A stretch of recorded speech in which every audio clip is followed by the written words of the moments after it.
of long-term sentencing and mass incarceration, and how this doesn't agree that the person incarcerated, excuse me, the person give the incarcerated person the ability to rehabilitate with no insight for redemption and the burden the family must carry and the long-term negative impact this has had on everyone that is incarcerated to the incarcerated. I mean, who's connected to the incarcerated person. Mr. Okay, Burris was go ahead. Okay, Mr. so Burris was okay. let me jump in there real quick. Okay, so actually, can you explain to the listeners what actually happened the day that your husband was arrested? Okay, the day that he was arrested for a burglary. He had a co-defendant with him, and they were caught in Pomona, California. They Mm-hmm. were taken to jail, and then that's when the trial, everything began. They were trying to offer Mr. Burris 30 years first as a deal. That was the deal.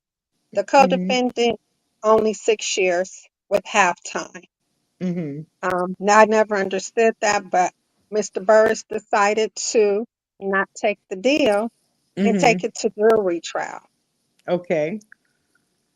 And so, So, when he went to trial, what was that like? And how many, explain like how the process of the trial went so the listeners could kind of understand what led up to them determining that justice was being served by giving him 155 years.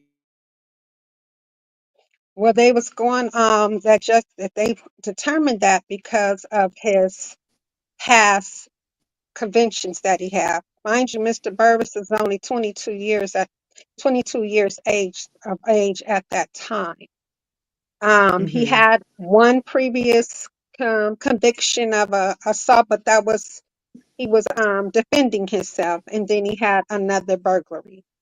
But a Oh, okay. hundred and yes, he had another burglary. So they went as far as his juvenile record. That's what they determined.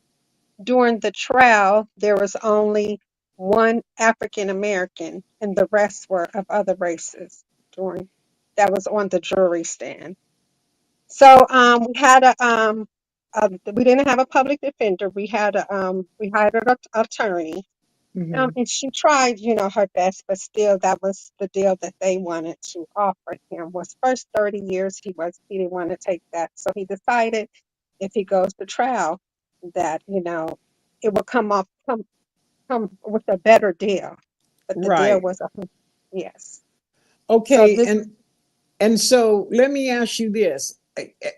You being a wife and you're struggling, I'm sure with, your children and all, and that, oh man, they're talking about actually giving my husband 155 years.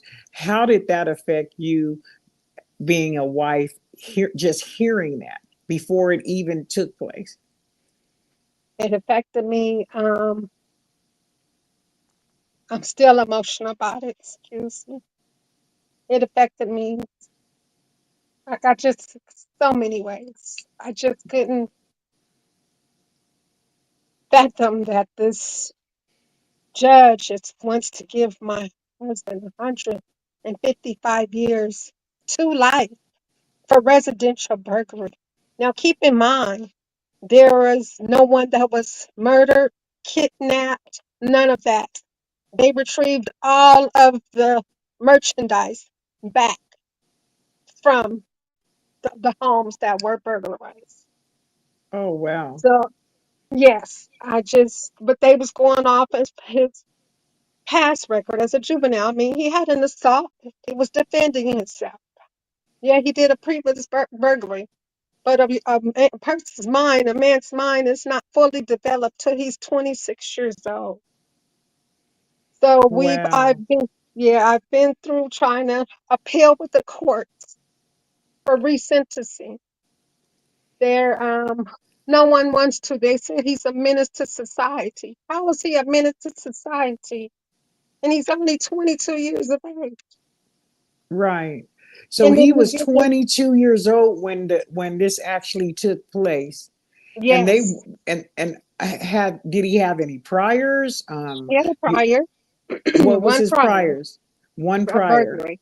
a He had a burglary. burglary, and then he was defending himself. Hmm. Assault with assault, something like that of that nature. But he Okay. was So defending him. so let me ask you this. So in the assault, was he like inside of a resident where actually, you know what I mean? Um Inside of a No, resident or confronted by somebody's resident in somebody's residence. Okay. he was confronted. Yeah. Okay. And so that's what led to the assault. Yes, and he But was defended it, himself. but was anybody injured at that time? Not severely injured. I mean, he was No, defending himself. right. And I It wasn't no understand that. And I'm not debating that, but I'm just wondering like there was nobody stabbed or, stab, shot or, shot, none of that. okay. And so let me ask you this then. When when you're going through this type of stuff, with your husband, what type of relationship problems has this caused by you guys having to go back and forth, go back and forth? How has this affected your children? How has this affected your marriage? Please let listeners understand Um, your pain. well, right now, unfortunately, we've been separated for 2 years because of what I'm going through with being a single mother out here trying to raise my two daughters and them not having their father here to support them. So it puts a barrier between us to where me growing up and dealing with my own mental challenges from severe trauma that I've dealt with when the system failed me. It's been a challenge and it's not easy. It all Mm-hmm. hasn't been easy. It's been a strain. It's been painful. It's a lot of anguish, anger, just so much different emotions that have been, arising in that up to this day. That's where it's now it's because I shut down the lack of, the communication on my end, trying to make sure our daughters is okay because it's a lot of things they're affected by tremendously. And Mm-hmm. not having their father here to be with them. So it's Right. been a challenge. It's been it's been a lot. Right. And let me ask you, so how can how I mean, how many years actually has it been since he's been incarcerated now? 24 years He's been in there 24 years for a burglary. for a Nobody burglary. died. Nobody died. Nobody was kidnapped, moved the room. Nobody. Like I said, all the merchandise that they retrieved, the homeowners got it back. And like I said, he had a co-defendant. The 6 years, the co-defendant only got 6 years with halftime, and he had a robbery that was violent. Right. So your husband still has almost 130 years to still do for Yes, a he does. burglary. That is like the worst I think that I've ever heard. I mean, I'm sure there's other cases that, that we'll be dealing with, but that is just to me like, oh my goodness. And so, how has it affected the kids and the relationship in between your children and their father? Well, my daughters, especially my oldest daughter, she's very close to her father. But I will say this: it's affected her to where it's like she's searching for something out here that she can't get from her father, and is causing her to make not the best choices, Right. and has got her into some serious situations. For it's only by the grace of God that she overcame them, Excuse me. That she Yeah. overcame them. Right. So, So man, if there was what are you trying to do? I know that you guys have separated, and I could imagine, even me being a female, Taryn, um, and the person that my better half was incarcerated, and he's looking at he's already been separated from me for 25 years, and he still got 130 years to still do. I'm not sure myself if I would be strong enough to be able to be a support team to that, because I've never been through something like that. But at the same time, I would probably feel really, really bad because I know that he don't have nobody else. And so, that he can really depend on. And I would feel like, I'm leaving him at a time where he would probably need me the most. Has that ever ran through your mind, or does that mentally and emotionally affect you in that type of way, more like you're carrying guilt, if because you also have to carry the torch for him, yourself, and the girls? Most definitely. I still Yeah. struggle with it to this day, even though we're separated. It's like a part of me is like, he doesn't deserve this. A part of me just wants to continue, even though we are separated, to do Mm-hmm. all I can in my power with the God's strength to seek justice for him. I mean, he's Mm-hmm. rehabilitated himself. He's now a certified counselor, substance abuse, working hand in hand with the counselors inside the prison. He's taking up business management courses. I mean, he's doing all he can to show that he is rehabilitated. But unfortunately, the system that we are living in and that we're dealing with, it's no justice for our loved ones who are incarcerated. Right. Um, And so, what um, would you say to a wife, a mother that is going down the same exact path? What would you say to them right now? if they can, if they have the power and the strength to be able to fight for their loved ones, do what they can.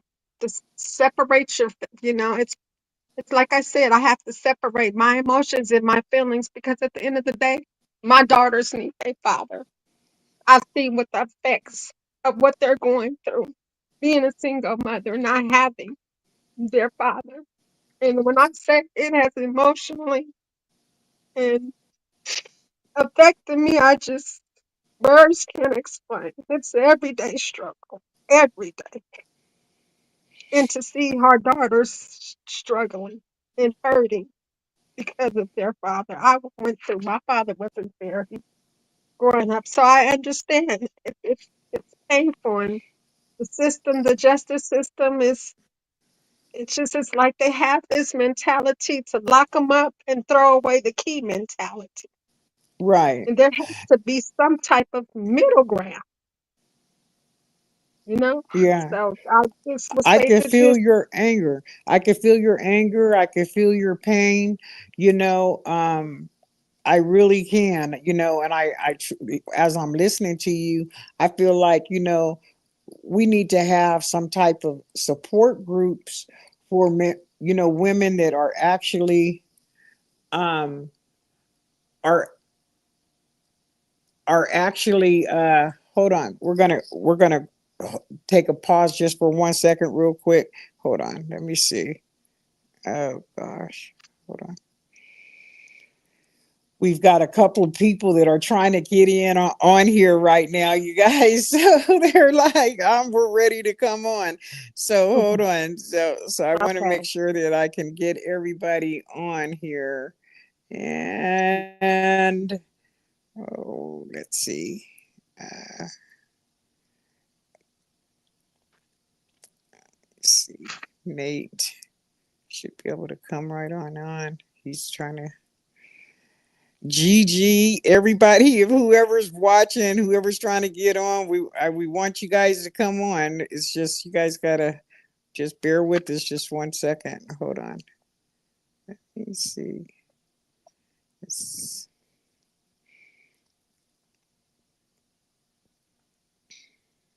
Mm-mm. See, I end up having to use another way of pulling off our show tonight, and so in doing so, I can't access other stuff that I need to access. But hold on, we're gonna make this Okay. happen, and let me see.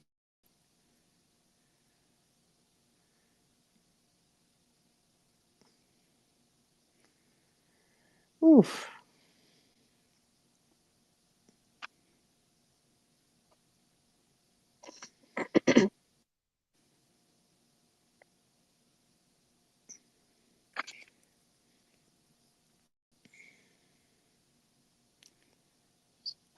Oh,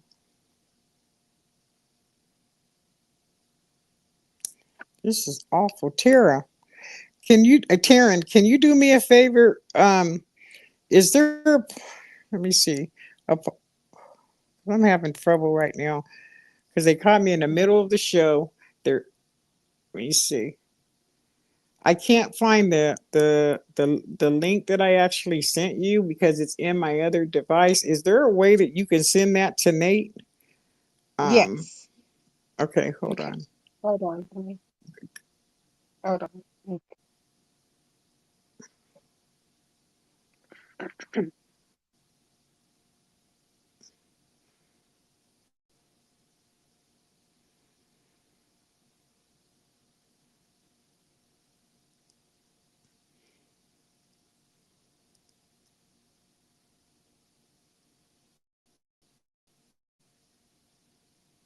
I just sent it to him.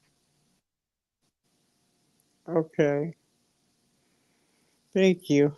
So yeah, I'm trying. Hopefully, they'll be able to come in. I'm sorry, you guys, but we have a lot of people that are trying to get in on the show, and you know how the devil gets when you're trying to do something. So, um, please forgive us here. So let me see here. God, why is it getting enter the full website? So go here. Here, okay. I got it finally. So whew. Nate.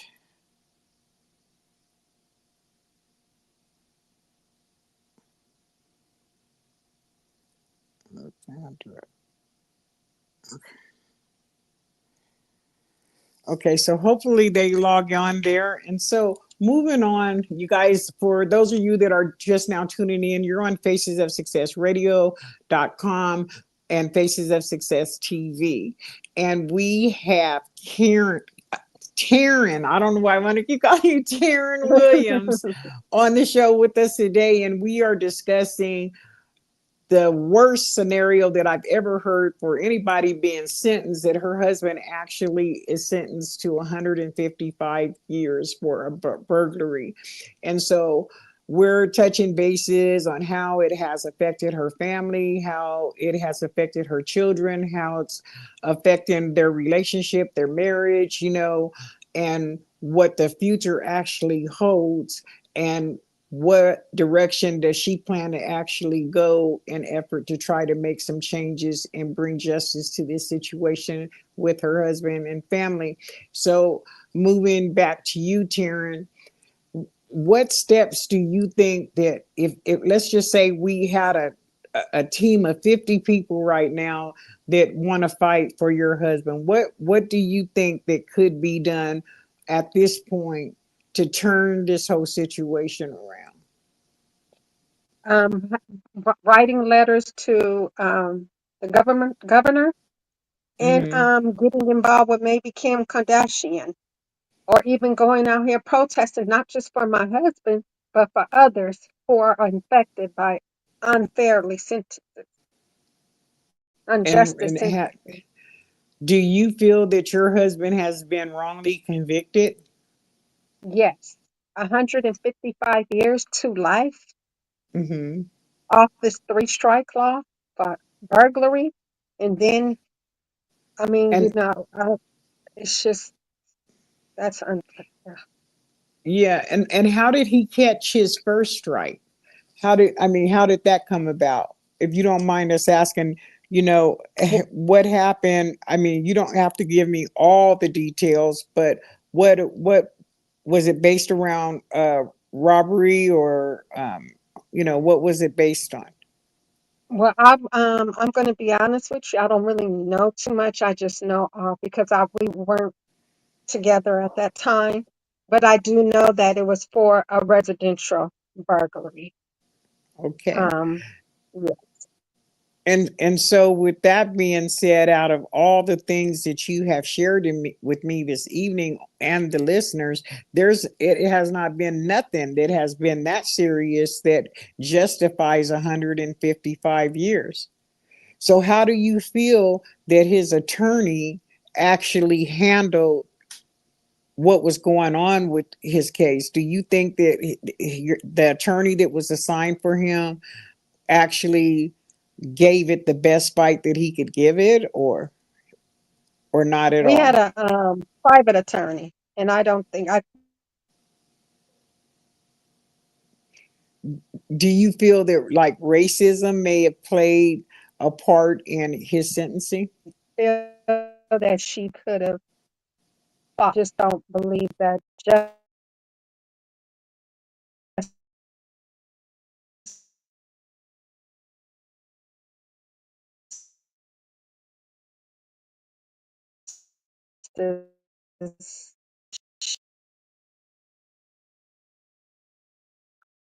She did a